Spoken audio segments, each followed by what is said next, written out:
The movie opens with the main character, Jake Sully, narrating his simple and peaceful life with his family in Pandora. As the chief of the Omaticaya tribe, he mentions that he and his wife Neytiri have a total of 5 children now. 2 sons, Neteyam and Lo'ak, a daughter, Tuck, their adopted daughter, Kiri, and a human boy named Spider. Jake goes on to clarify that Kiri is the daughter of his dear friend Grace, who died while helping the Na'vi people fight against humans. As for Spider, he was left behind when all the humans returned to Earth after losing their battle. Jake states that the children play together and take good care of one another. Despite being different in color and body size, Jack mentions that all of the children live together like a family. However, Neytiri does not like Spider because he is revealed to be the son of Colonel Miles Quaritch, the evil man who almost wiped off the Na'vis. It turns out that Spider was left behind on Pandora because he was too small to be transported back to Earth. As he says, you can't put babies into cryosleep. Kiri, on the other hand, has a special connection with Spider and is really fond of him. As the human boy has spent all of his life with the Na'vi people, he thinks that he is one of them. One night, when Neytiri and Jack are talking, they notice some bright spaceships in the sky. Suddenly, the spaceships approach them and start wreaking havoc. The Omaticaya habitat is torched with flame, resulting in widespread destruction and deaths of many animals. From the spaceships, a group of soldiers with robotic artillery emerge and finish off whatever else is left of the place. Neytiri and Jake, who are watching from afar, are shocked to learn that it is an RDA spaceship carrying humans who are there to colonize Pandora and build another main operating station. The scene then shifts to one of the human laboratories where scientists have successfully created a Na'vi clone of the Colonel. He has been fed with the memories and data that were collected prior to his death. Because of this, the Colonel's clone knows everything, except who killed him and how. Along with the Colonel, the scientists have also manufactured the clones of other soldiers who were present during their previous attack on Pandora. As a result, the Colonel and his men are hell-bent on destroying the Omaticaya, and, in particular, Jake. Meanwhile, in an attempt to ward off intruders, Jake leads a Na'vi army towards the RDA train supply lines. He successfully infiltrates it and manages to steal ammunition and food supplies. During this operation, one of his sons, Lo'ak, does not listen to his orders and gets himself wounded. Jake scolds him and asks him to be more disciplined from here on out. On the other hand, the Colonel meets his senior, General Ardmore, who informs him about the Na'vi's flying partners called Scounds. They are currently attacking their helicopters and slowing them down. Hearing this, Quaritch makes a master plan to invade the forest, where they battled previously, and gather some information about them. Soon, he arrives at the forest along with his other companions. Unfortunately, Jake's children are also playing around in the same forest. Right then, the Colonel looks around the previous battlefield and discovers his robotic suit with his remains still inside. All of this is observed by Lo'ak, and he immediately contacts his father. With the help of a voice transmitter around his neck, Jake listens to this and suggests that Lo'ak stay away from them and leave the place quietly. He and Neytiri then fly toward the forest to check on their children's safety. Sadly, when Lo'ak and his siblings try to flee, they are captured by the humans. The Colonel takes a closer look at their fingers and gets to know that they are his arch-rival's children. Just then, Neytiri and Jake arrive there and attack the soldiers. They manage to free most of their children, but not Spider. The boy is unfortunately taken away by the evil humans. Later, when the Colonel asks Spider his name, he quickly understands that he is his son. Back in Omaticaya, Jake approaches his wife and suggests that they leave the place and head towards the eastern seaboard. He is worried about Spider revealing their location to the Colonel and his people. Jake also tells Neytiri that until he is there with the tribe, the humans will keep attacking them, as he is the one who killed Colonel Quaritch in the first place. Neytiri doesn't want to leave her beautiful home, but she knows that whatever her husband is saying is true. Hence, she agrees to migrate with him.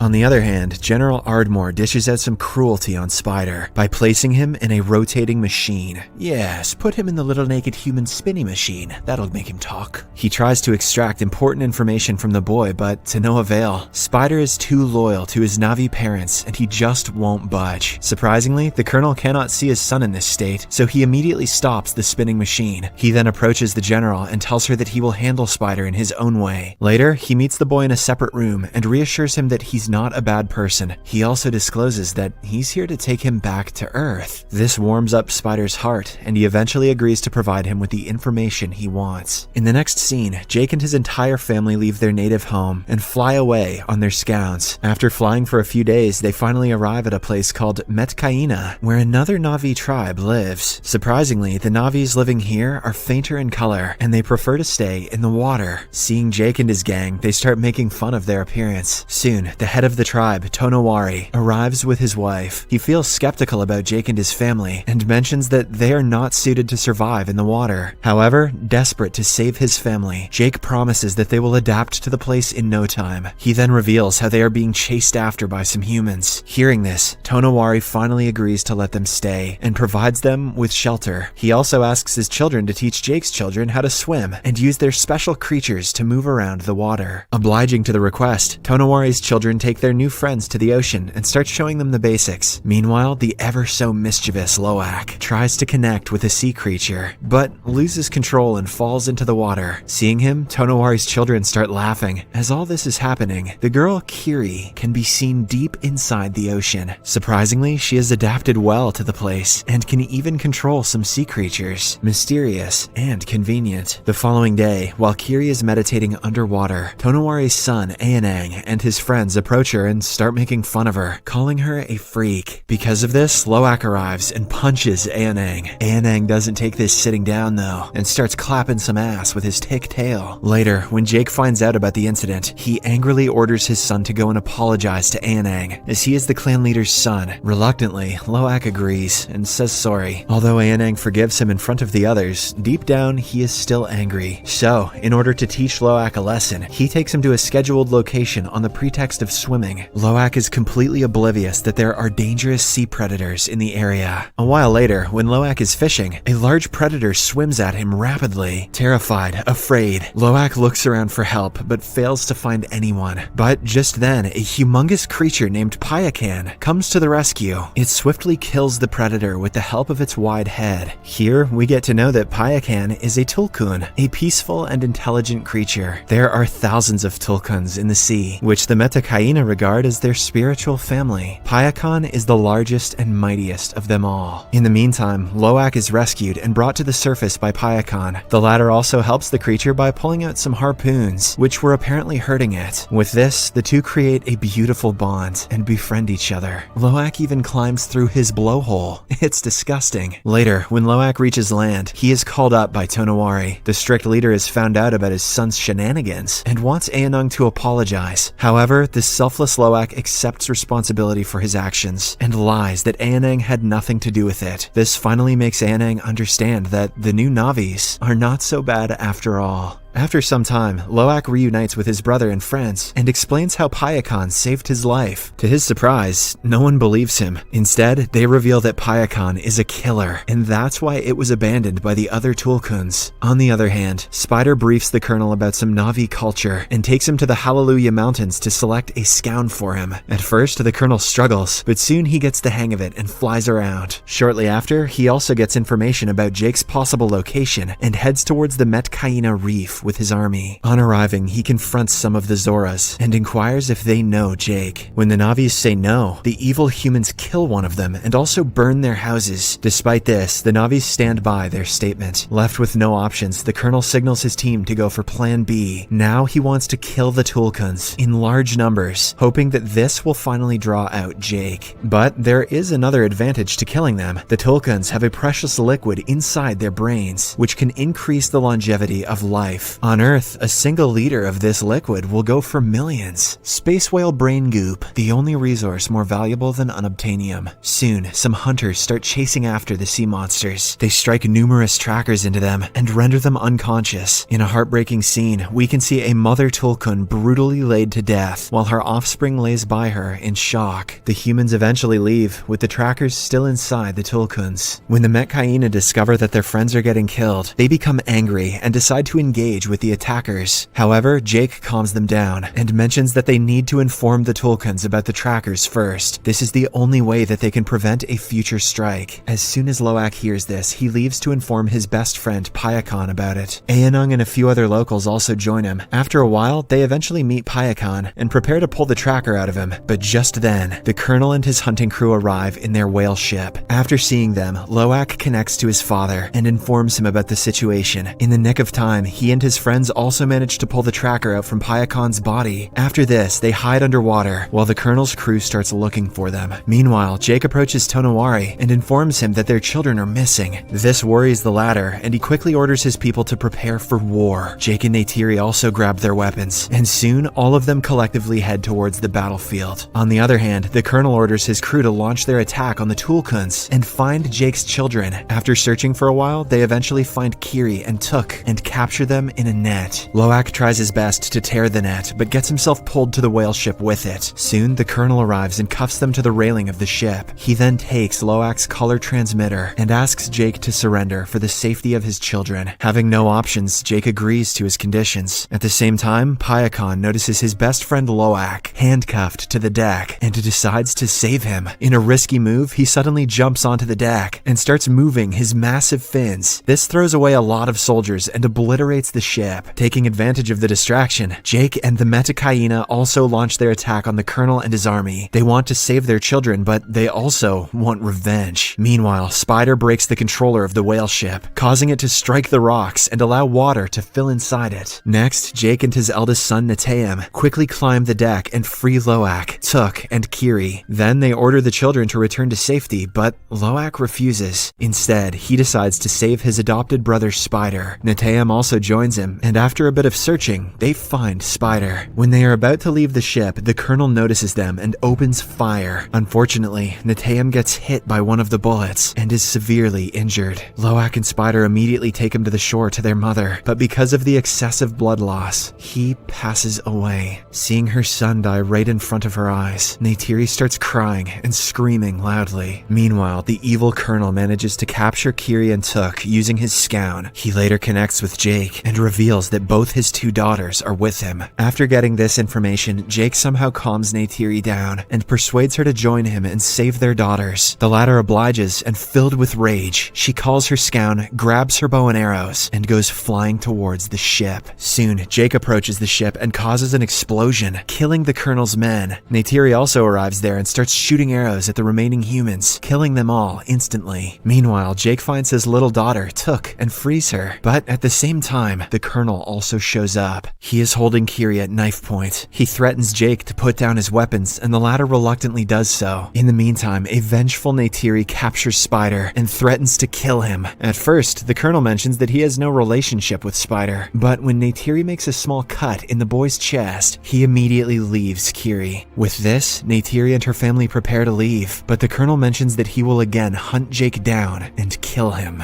Later, Jake realizes that he needs to eliminate the colonel to live a peaceful life. Hence, he returns to the battlefield. This time, the arch rivals fight each other in an old-fashioned fist fight. It is a brutal one, and the two match each other stride for stride. But in the end, it is our hero Jake who prevails. He manages to wrap his arms around the colonel's neck and knock him unconscious. Jake assumes that he is dead and lets him drown in the water. Unfortunately, he too struggles to breathe and starts sinking to the bottom. But at the same time, Lo'ak comes to his rescue and brings him to the surface. Later, Payakan carries the whole family and brings them to the shore. On the other hand, Spider also pulls his biological dad out of the water and saves his life. But when the colonel asks him to leave the place with him, Spider refuses and returns to his adoptive family. In the last scene, Jake's family and the whole Omaticaya tribe bury Neteyam's body at the bottom of the ocean, where the lighting tubes embrace him like their own. The movie ends with Jake remembering the best memories of his elder son and realizing that he is in heaven with their gods. Subscribe for more videos like this, turn on notifications, and leave a like to help the channel out. Thank you for watching.